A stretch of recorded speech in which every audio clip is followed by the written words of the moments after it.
तो नमस्कार दोस्तों, चलिए स्टार्ट करते हैं आज का टॉपिक। आज के इस टॉपिक में हम लोग पढ़ने वाले हैं इकोनॉमी पार्ट 1।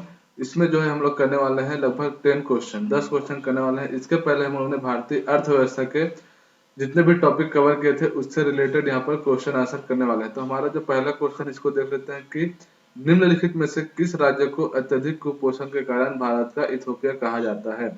देखिए, इथोपिया एक देश है और इस देश में कुपोषण का स्तर बहुत अधिक है, मतलब बच्चे वहां बहुत ज्यादा कुपोषित हो जाते हैं।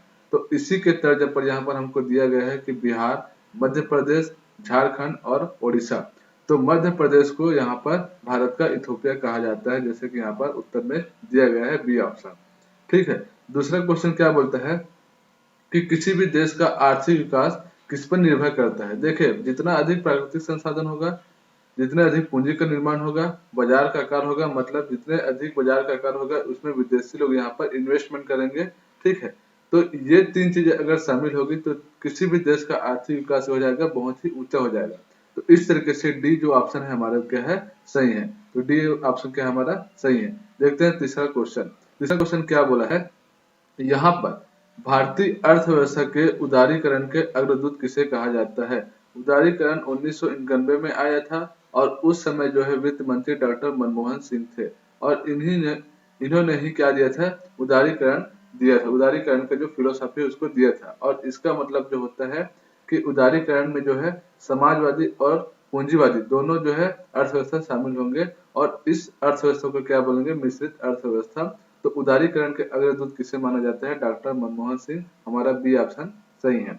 अब देखते हैं चौथा क्वेश्चन। ड्रेन का सिद्धांत किसने प्रतिपादित किया था। देखिए, 1867 और 68 में क्या हुआ था, दादा भाई नौरोजी ने सर्वप्रथम राष्ट्रीय आय का आकलन किया था। तो उससे कुछ समय पहले इन्होंने ड्रेन का सिद्धांत दिया था, जिसमें बताया गया है कि भारत की जो गरीबी है उस समय की स्थिति के हिसाब से अगर देखा जाए तो ब्रिटेन के द्वारा जितने भी धन उगाही किया गया था, जितने भी धन वहां से वसूल किया गया था भारत से, तो उसको जो है कैसे एक्सपोर्ट करते थे इसके बारे में यहाँ पे बताया गया है। ठीक है।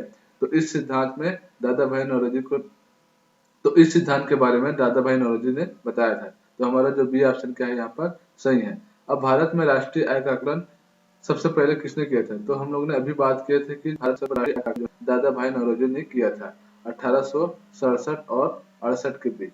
लेकिन राष्ट्रीय आय का जो वैज्ञानिक दृष्टिकोण है, वैज्ञानिक जो दृष्टिकोण है जो है वी के आर वी राव ने 1931 में सर्वप्रथम जो है वैज्ञानिक दृष्टिकोण के हिसाब से राष्ट्रीय आय का आकलन किया था। ठीक है। अब देखते हैं छठवां क्वेश्चन। भारत में राष्ट्रीय आय, यहाँ पर राष्ट्रपति नहीं है, राष्ट्रीय आय है। ठीक है। तो राष्ट्रीय आय की गणना किसके द्वारा किया जाता है। ठीक है।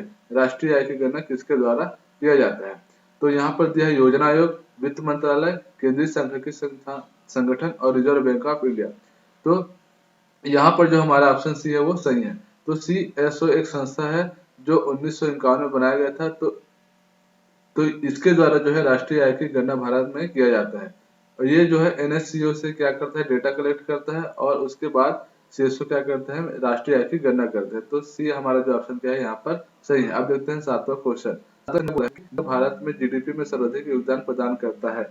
तो यहाँ पर प्राथमिक क्षेत्र है, द्वितीय क्षेत्र है और तृतीय क्षेत्र है। तो प्राथमिक क्षेत्र के अंतर्गत वे क्षेत्र आते हैं जिसमें कृषि, मत्स्य पालन और जो है विनिर्माण, जितने भी खनन की चीजें होंगी वो सारी चीजें यहाँ पर शामिल होती है। ठीक है। मतलब इसमें उपभोक्ता जो है सीधा पदार्थ, जो भी वस्तु रहेंगे उसको क्या करेंगे, उत्पाद रहेंगे उसको उपभोक्ता डायरेक्ट उसको यूज करते हैं। ठीक है। इसमें कोई भी दूसरा फैक्टर शामिल नहीं होता। तो इसका जो परसेंट है लगभग 28% के आसपास है। अब जो प्राथमिक क्षेत्र से जो भी कच्चे माल लिए रहेंगे उसको द्वितीय क्षेत्र में, उसको उद्योग में या विनिर्माण में उसमें उपयोग करेंगे। तो इसका जो क्षेत्र होता है, जो क्षेत्र का जो परसेंट है लगभग 13% के आसपास है। तृतीय क्षेत्र वे क्षेत्र होता है जिसमें और द्वितीय क्षेत्र में सेवा प्रदान करते हैं, उसको तृतीय क्षेत्र कहते हैं।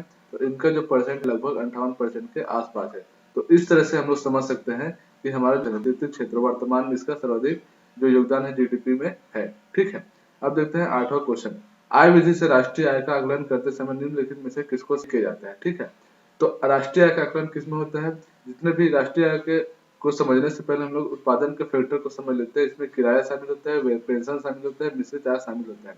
तो उत्पादन में जितनी चीजें शामिल है वो ही राष्ट्रीय आय में योगदान प्रदान करेंगे। लेकिन आय विधि से अगर हम लोग बात करेंगे कि आय विधि मतलब इनकम को सोर्स कहाँ से मिला है, जो किराए से भी मिल रहा है, पेंशन से मिल रहा है, मिश्रित आय से भी मिल रहा है, लेकिन अवितरित जो आय है उससे नहीं मिल रहा है। तो राष्ट्रीय आय के आकलन में ये चीजें भी नहीं होगी, मतलब डी ऑप्शन क्या हमारा सही है। अब देखते हैं 9वां क्वेश्चन। 9वां क्वेश्चन क्या बोला है यहाँ पर? 9वां क्वेश्चन ये बोला है कि व्यय विधि के माध्यम से, व्यय विधि मतलब एक्सपेंडिचर, जितने भी हम लोग खर्चा करेंगे इसमें जीएनपी में है ग्रॉस नेशनल प्रोडक्ट। अब इसमें जो है जीएनपी में क्या रहेगा, जीडीपी में अगर हम लोग विदेशी लोगों से प्राय जो आय है उसका अगर माइनस कर देंगे तो ये कहलाता है जीएनपी। ठीक है, विदेशी से आय मतलब भारत में रहने वाले जो विदेशी है और विदेशों में जो रहने वाले भारतीय लोग, इसमें जो भी आय प्राप्त करेंगे उसको माइनस कर देंगे जीडीपी के साथ, तो ये रहेगा जीएनपी।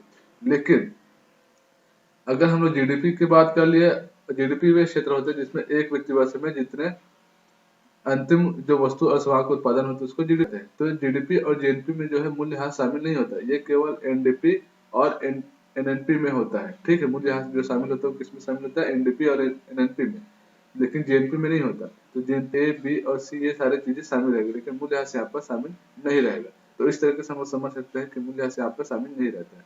अब देखते हैं 10वां क्वेश्चन। 10वां क्वेश्चन क्या बोला कि मुद्रास्फीति की दर जो उच्च दर है और बेरोजगारी की उच्च दर अगर एक साथ उपस्थित हो तो उसको क्या बोलेगा। देखिए यहाँ पर गतिरोध बोला है, चल स्फीति बोला है और स्टैगफ्लेशन और अविस्फीति बोला है। तो स्टैगफ्लेशन जो होती है जिसमें मुद्रास्फीति की जो उच्च दर है और बेरोजगारी की जो उच्च दर है एक साथ होंगे।